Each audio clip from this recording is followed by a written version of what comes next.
வாங்க மார்கழி மாதத்தோட 14வது நாள் ஞாயிற்றுக்கிழமை அன்றைக்கி கோயிலுக்கு போனது பார்க்கலாம். எவ்வளோ அழகாக பூ உதிர்ந்து செம்ம சூப்பராக இருக்குது பாருங்களேன். காலங்காத்தால் ஐயோ அது மார்கழி காலையிலனா அவ்வளோ அழகாக இருக்குது, சொல்ல வார்த்தையே இல்லை, அவ்வளோ ரம்மியமாக இருந்தது.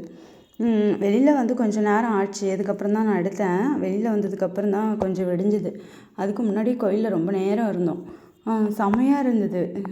அவ்வளோ ஒரு அமைதியாக சப்தமாக ரொம்ப காமாக கோயில். ஆனால் அதிகமாக யாருமே இல்லை. அபிஷேகத்துக்கு கொடுக்குறவங்க வீட்டில், அப்புறம் அந்த கோயிலுக்கு சும்மா பாட்டு பாட வருவாங்கள்ல, அவங்க மட்டும்தான் வந்திருந்தாங்க. வேறு யாருமே வரமாட்டேங்கிறாங்க. எல்லாம் வயசான டிக்கெட்டாக வந்து நிற்கிறாங்க. இல்லைனா ஏன் இப்படி வராங்கன்னு தெரில. எவ்வளோ அழகாக இருக்குது. காலையில் எழுந்து குளிச்சுட்டு வந்து வேடிக்கை பார்த்துட்டு போயாவது படுத்து தூங்கலாம். இதெல்லாம் வந்து எப்போ பார்க்க போகிறாங்கன்னு எனக்கு தெரியல. இந்த மாதிரி ஒரு டைமில் இந்த மாதிரி ஒரு அமைதியாக எதுவுமே கசன்னு சவுண்டு இல்லாமல் அது அவ்வளோ ஒரு அழகு. அந்த மாதிரி ட்ராவல் பண்ணி பாருங்களேன்.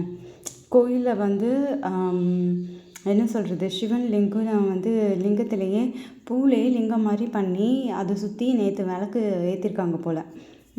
சாட்டர்டே அன்னைக்கு உள்ள கோயில்லையும் பூ உதிர்ந்ததா, வெளியே உள்ள கோயில்லையும் பூ உதிர்ந்தது. அதுவும் ரொம்ப சக்தி வாய்ந்த சிவன் கோவில் இது.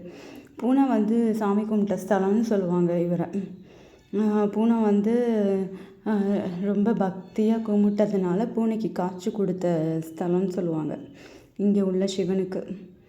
அது சண்டிகேஸ்வரர் சுற்றி உள்ள இடத்துல தான் அந்த பூ வந்து உதிர்ந்து அவ்வளோ அழகாக காட்சி தருது.